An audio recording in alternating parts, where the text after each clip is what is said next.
Hello friends, welcome to my channel Knowledge Crush. I am doctor Vishakha. हमारी geography की series start है। अभी chapter की बात कर रहे हैं, वो है हमारा major domain of the earth. Major domain of the earth क्या है, और इनफैक्ट हमने इसके 2 पॉइंट ऑलरेडी कंप्लीट किए हैं major domain of the earth में, जिसमें हमने बात किया था lithosphere and the hydrosphere. Lithosphere को मैंने क्या कहा था, crust and the solid part of the earth. Hydrosphere को मैंने क्या कहा था, लार्ज वाटर बॉडीज। ओके, आज के टॉपिक में हम यहाँ पे 2 टॉपिक कंप्लीट करने वाले हैं, जिसमें से जो पहला टॉपिक है वो होगा हमारा एटमॉस्फेयर, और जो सेकंड टॉपिक की हम बात करेंगे वो होगा हमारा biosphere. Atmosphere, the earth is surrounded by the layer of gas, a thin layer of gas called the atmosphere. Suppose ये हमारी अर्थ है, आई अगेन रिपीट, मैंने क्या कहा, सपोज ये हमारी अर्थ है, तो ये जो हमारी अर्थ ये क्या सराउंड है किसे, थिन लेयर ऑफ गैस से, और इसी थिन लेयर ऑफ गैस को हमने यहाँ पे क्या डिफाइन किया, atmosphere. Thin layer of blanket है, ये क्या इंपॉर्टेंट एस्पेक्ट है हमारे प्लैनेट का। सी वी ब्रीथ, हम जब ब्रीथ कर रहे हैं तो हम क्या कर रहे हैं, ऑक्सीजन इनहेल कर रहे हैं, कार्बन डाइऑक्साइड एक्सहेल कर रहे हैं। तो इसके लिए भी हमें किसकी जरूरत पड़ी यहाँ पे, गैसेस के। और गैसेस कहाँ पे प्रेजेंट है, हमारे अर्थ के सराउंड में। यदि मैं कहूँ आपको अगेन कि ये हमारी अर्थ है, ओके, तो इस अर्थ से यदि हम हाइट की बात करते हैं ना, तो अर्थ से कितना 1600 किलोमीटर तक क्या है कि लेयर है, और इस एंटायर लेयर को हम क्या कह रहे हैं यहाँ पे, एटमॉस्फेयर। मैंने क्या कहा कि जो अर्थ है, अर्थ में मैंने क्या कहा कि earth surrounded thin layer of blanket से। तो इस ब्लैंकेट की यदि हम हाइट की यदि बात करते हैं तो ये कितना दूर तक हमें दिख रही है, 1600 किलोमीटर तक एक लेयर है जो सराउंड कर रही है हमारी अर्थ को, उसे हमने क्या कहा, एटमॉस्फेयर। तो ये जो लेयर है इसमें कुछ कंपोजिशंस होगा, कुछ प्रॉपर्टीज होंगी, एम आई राइट। तो ये लेयर जो है इन कुछ कंपोजिशन प्रॉपर्टीज इनसे क्या है, बनी है। और यदि इसी लेयर को हम बात करें तो इन लेयर को हमने 5 पार्ट्स में डिवाइड किया है। यदि हम लेयर्स की बात करते हैं तो ये जो लेयर में, सपोज ये हमारी अर्थ है, आई अगेन रिपीट, सपोज ये हमारी अर्थ है, तो जो अर्थ से जो पहली लेयर जो अर्थ से सराउंड होती है, इस लेयर को हम क्या कहते हैं, ट्रोपोस्फियर। जो फर्स्ट लेयर है उसे हमने क्या कहा, ट्रोपोस्फियर। ये नॉट मोर देन 80 किलोमीटर्स के आसपास होती है, जिसे हमने क्या कहा, ट्रोपोस्फियर कहा। सेकेंड लेयर की यदि हम बात करते हैं, इसके बाद ये जो सेकेंड लेयर हमें दिख रही है इसे हम क्या कहते हैं, स्ट्रेटोस्फियर। ओके, सेकेंड लेयर को स्ट्रेटोस्फियर।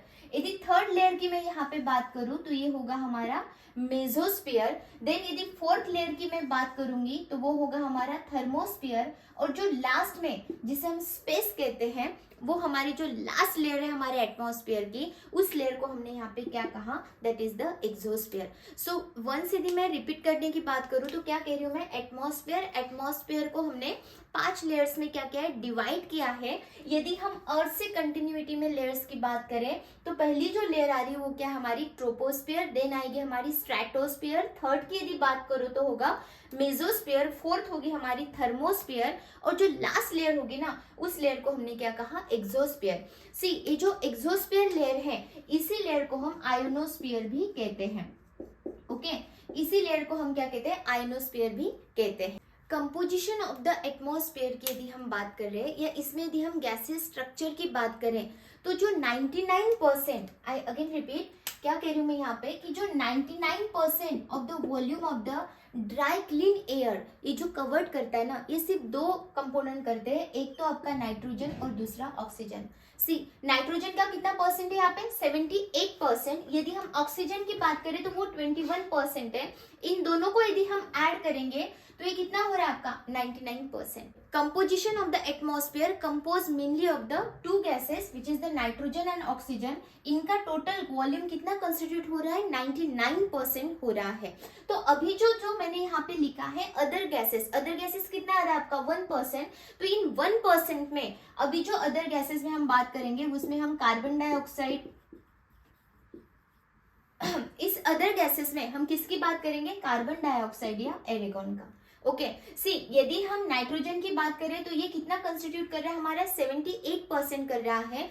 फिर भी हमें नाइट्रोजन की यदि हम बात करें या इसकी इंपॉर्टेंट की बात करें तो हमें नाइट्रोजन क्यों जरूरी है, फॉर द ग्रोथ, चाहे वो एनिमल की ग्रोथ कहे या प्लांट्स की ग्रोथ कहे।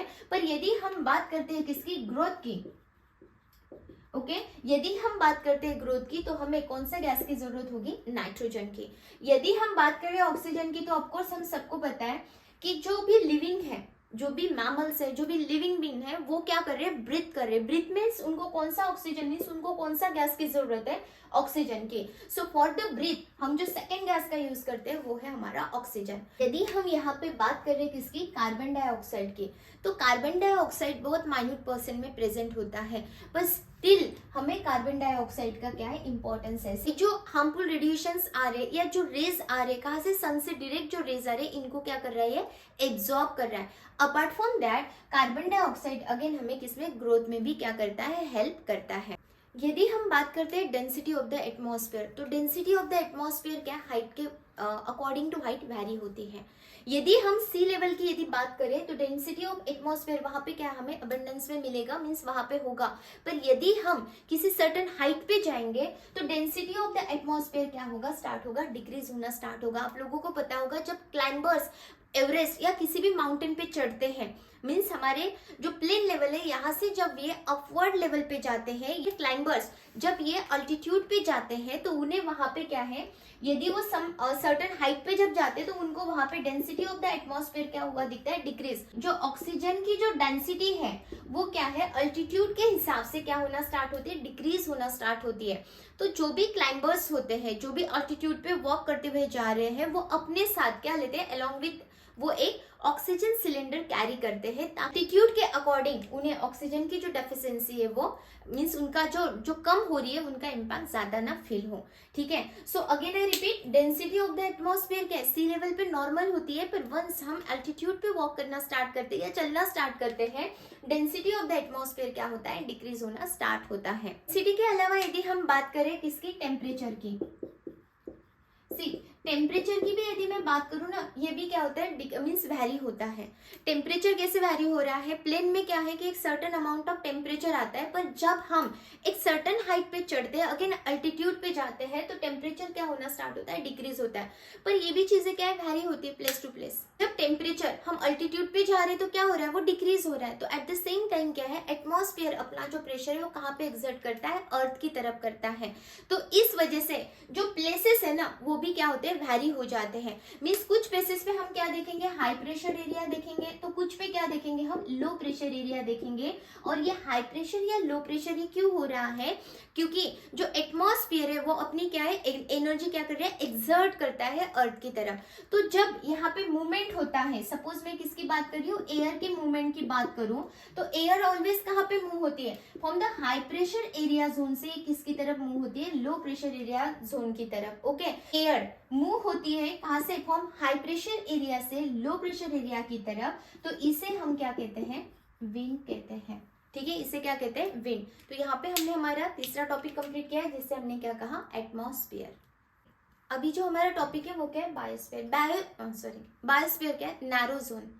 एक नैरो जोन जहाँ पे तीन चीजें कांटेक्ट हो रही है। पहला क्या होगा आपका एयर, सेकंड वाटर और तीसरा अर्थ। और जहाँ पे भी इन तीनों चीजों का कांटेक्ट होता है उसी एरिया को हम क्या कहते हैं, बायोस्फीयर। उसे क्या कहते हैं, biosphere. The narrow zone of contact between the air, water and the land is called the biosphere. Okay, there are the several species. Okay, like हम माइक्रोब्स से लेके मैमल्स तक बात कर सकते हैं, एनिमल्स की बात कर सकते हैं, प्लांट्स की बात कर सकते हैं, जो कहाँ पे आती है, हमारे बायोस्फीयर पे। Mammals including bacterias are interact with each other, are linked with each other. वो क्या एक दूसरे से लिंक में यहाँ पे रहते हैं, एंड उनका जो लिंक एक्चुअल में होता है वो किसके साथ, बायोस्फीयर के साथ भी होता है। ऑर्गेनिज्म जो है बायोस्फीयर के, हम इन्हें ब्रॉडली टू कैटेगरी में यहाँ पे हम डिवाइड करते हैं। एक जो हमारा किंगडम, और इन्हें हम क्या किंगडम कहते हैं, जिसमें हम क्या कहेंगे, एक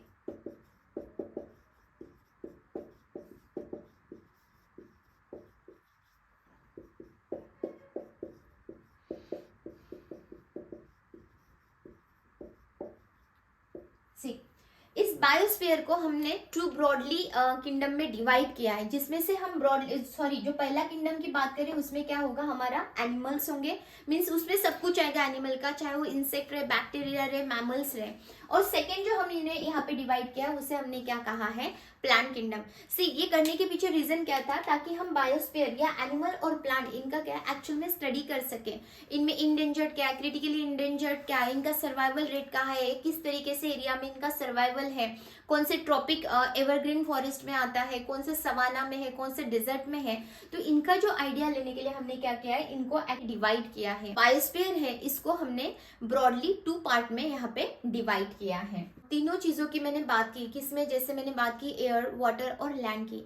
ये जो तीनों है ना, ये एक दूसरे के साथ इंटरैक्ट करते हैं। तो तीनों चीजें ये इंटरैक्ट करते हैं, अदरवाइज सॉरी, या दूसरे साइड में यदि इनमें कुछ प्रॉब्लम भी हो रहा है तो ये एक दूसरे के ऊपर इम्पैक्ट भी करते हैं, मीन्स इफेक्ट भी करते हैं। सपोज यदि मैं कहूँ कि हम लैंड को क्या कर रहे हैं, यहाँ पे डिफॉरेस्टेशन कर रहे हैं, क्यों, क्योंकि हमें वहां उस लैंड को एग्रीकल्चरल लैंड में यूज करना है, ओके। या अपार्ट फ्रॉम दैट एग्रीकल्चर के अलावा हम फॉरेस्ट को कट कर रहे हैं क्योंकि हमें वुड्स एंड ऑल की यहाँ पे जरूरत है। तो इसका इम्पैक्ट किस पे पड़ रहा है, हमारे सॉइल पे। सॉइल जो है ना, उनमें क्या सॉलिफिकेशन हमें दिखता है, या सॉइल अपनी जगह से क्या हो रही है, लूज हो रही है। इसके अलावा यदि मैं natural calamities like tsunami and all की बात करूं, तो हमारा क्लासिकल एग्जाम्पल है हमारा इंडियन आइलैंड, जिसमें हम अंडमान एंड निकोबार की बात कर सकते हैं। हम सबको पता है जब सुनामी आई थी तो अंडमान एंड निकोबार आइलैंड के बहुत आइलैंड है वो क्या हुए, सबमर्ज हुए। तो इनका इम्पैक्ट समहाउ एक दूसरे पे, मीन्स इन तीनों का क्या है, एक दूसरे पे पॉजिटिव इम्पैक्ट भी होता है और इफेक्ट भी होता है, ठीक है। अपार्ट फ्रॉम दैट यदि मैं यहाँ पे बात करूँ इंडस्ट्रीज की, सी इंडस्ट्रीज का मैंने वर्ड यहाँ पे इंडस्ट्री से वर्ड यहाँ पे मैंने क्यों लिखा, क्योंकि इंडस्ट्रीज से मोस्टली वेस्ट जो है वो वहां से ड्रेन आउट होता है।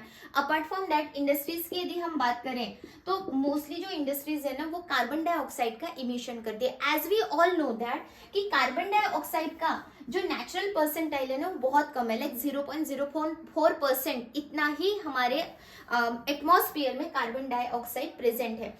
इतने परसेंट में यदि कार्बन डाइऑक्साइड हमारे यहाँ पे प्रेजेंट है तो हमारे लिए बहुत ज्यादा हेल्पफुल है, लाइक हम कह सकते हैं ग्रोथ के लिए इंपॉर्टेंट है। अपार्ट फ्रॉम दैट यदि प्लांट्स की बात करें तो उनके अंदर जो फोटोसिंथेसिस प्रोसेस है वो भी जल्दी होती है, या जो भी हार्मफुल रेज आ रहे हैं उनको भी वो वहां पे क्या कर रहा है, रिटर्न कर रहा है। इन तरीके से वो हमारे लिए यूजफुल होता है। पर जब कार्बन डाइऑक्साइड का परसेंटाइल बढ़ता है, ओके, तो इनके क्या है, हमारे ऊपर ड्रॉबैक्स भी होना स्टार्ट होते हैं। ये कार्बन डाइऑक्साइड इंक्रीज होता है तो इसका सीधा इम्पैक्ट इस पे हमारा पड़ता है टेम्परेचर पे, कि टेम्परेचर जो है वो क्या होना, इंक्रीज होना स्टार्ट होता है। और इसी की वजह से आज के डेट में हम ग्लोबल वार्मिंग से बहुत ज्यादा जूझ रहे हैं, means not only the India, entire continent. अब ये मैटर नहीं कर रहा है कि कौन सा कंट्री कितना कार्बन डाइऑक्साइड का इमिशन कर रहा है या नॉट कर रहा है या नहीं, पर इनका जो इम्पैक्ट है एक दूसरे के ऊपर पड़ता है, ठीक है। और यहीं पे हम हमारा चैप्टर कंप्लीट करते हैं जिसका नाम है major domain of earth. Thank you.